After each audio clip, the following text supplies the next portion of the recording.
এই জঙ্গলটাই হলো সেই ভয়ঙ্কর জঙ্গল যেখানে মানুষ একবার এলে সে আর ফিরে যায় না। এই গভীর জঙ্গলের মাঝে আছে রহস্যময় একটা ছোট ঘর, যেখানে মাথা কাটা পুতুলের টুকরো পড়ে আছে। কিন্তু যেখানে কেউ আসে না, সেখানে মাথা কাটা পুতুলের টুকরো এলো কিভাবে? তাহলে কি এই ঘরের মধ্যে কেউ কি থাকে? সেটা বোঝা যায় রাত যখন গভীর হয়। এই ঘরে থাকে একটা পেতনির বাচ্চা। রাত গভীর হলেই সে কাঁদতে শুরু করে, খাবার জন্য মাকে ডাকে, কেঁদে কেঁদে। তার পেতনি মা সারারাত ছুটে বেড়ায় পুরো জঙ্গল তার বাচ্চার জন্য খাবারের খোঁজে।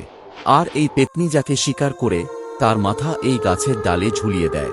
আর এই জঙ্গল থেকে কিছুটা দূরেই আছে একটা ছোট গ্রাম।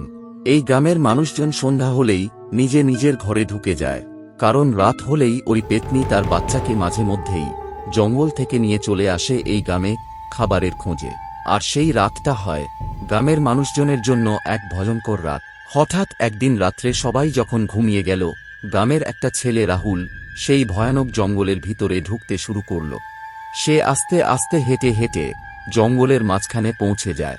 সে দূর থেকে দেখতে পায় সেই ছোট রহস্যময় ঘর, কিন্তু তার থেকে কিছুটা দূরেই বসে আছে সেই ভয়ানক পেতনি। রাহুলের দিকে তাকিয়ে আছে। পেতনিকে মাঝ জঙ্গলে দেখে রাহুল তো পুরো ঘাবড়ে যায়। সেখান থেকে রাহুল ভয়ে নিজের প্রাণ বাঁচানোর জন্য ছুটতে থাকে।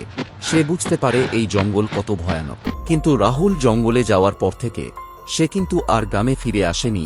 গ্রামের মানুষ তাই চিন্তা করতে থাকে রাহুল কোথায় গেল। কিন্তু রাহুলের নিয়ে যাওয়া সেই লণ্ঠন গাছের ডালে ঝুলে আছে।